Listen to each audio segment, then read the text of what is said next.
യേശുദേവന്റെ പീഠാനുഭവ സ്മരണകളെ അനുസ്മരിച്ച് ക്രൈസ്തവ വിശ്വാസികൾ ദുഃഖവെള്ളി ആചരിച്ചു. മനുഷ്യരുടെ നന്മയ്ക്കായി സ്വയം ബലിയായ ക്രിസ്തുദേവനെ കുരിശിലേറ്റിയതിന്റെ ഓർമ്മകളുമായാണ് ദുഃഖവെള്ളി ആചരിക്കുന്നത്.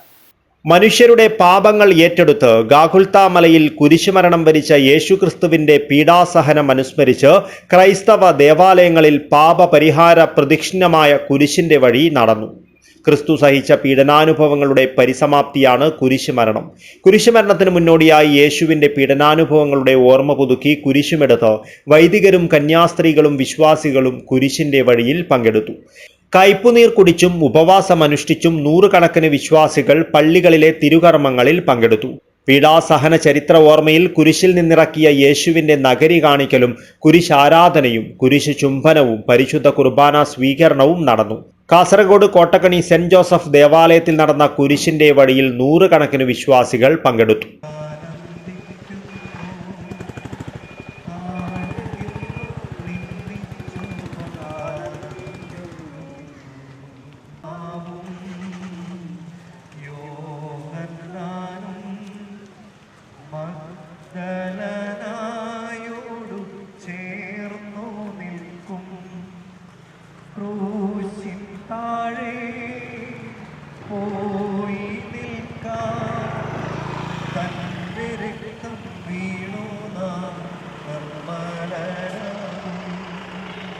തന്റെ രക്തം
ന്യൂസ് ബ്യൂറോ, കാസർഗോഡ്.